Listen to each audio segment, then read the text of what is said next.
Hi, I'm Scott Franklin with Life Cycle Engineering. Over the past couple of years, there's been a lot of attention given to change and change management. You've heard it as change management, management of change, leading organizational change. And in this segment, I want to give you an overview of why all this attention to change, or where it's coming from, why are we having it now. To start the story, we need to go back about 250 million years. 250 million years ago, Homo sapiens first appeared. And they were hunter-gatherers. They would forage off the land, they would follow the herds around, and they would simply capture food.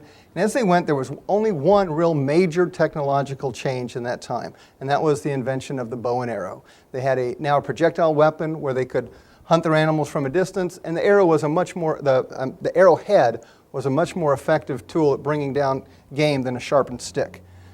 So we go on until we hit, with almost no change, until we hit 8,000 BC. 8,000 BC, we start with the agricultural age. Agricultural age really starts changing when we add in both cultivation tools, the hoe, the plow, and the domesticated animal. So now with the domesticated animal, you can cultivate a much larger amount of land in a shorter period of time. And you can also move your crops back and forth to market. We go there until we hit the 1800s. In the 1800s, we start the machine age. The machine age starts taking great advances. We start off with the steam engine, add in the internal combustion engine. When you get to the small electric motor, it completely changes manufacturing, because now you can apply the power transfer at the place it's needed. Metallurgical changes are made, so the changes start increasing. The rate of change, as we can see, is sloping up. In 1980, the IBM PC is developed.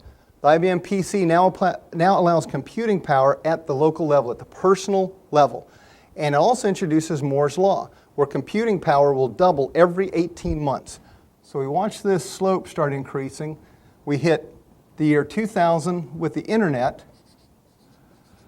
In the year 2000, the internet, where we can start sharing information and connecting all these individual computers. So we get a huge multiplier from that.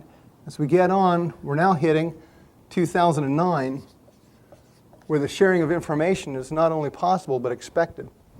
And this rate of change is becoming vertical.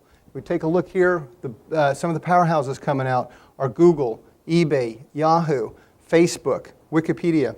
As we see it, we've moved up to where it's a constant rate change. So that's why change is so important, or the study of change is so important. We're living in a constantly changing world, which means the world we live in tomorrow will be measurably different than the world we live in today. Future segments will help you recognize and develop your knowledge, skills, and abilities to not only survive, but thrive both personally, professionally, and organizationally in this constantly changing world.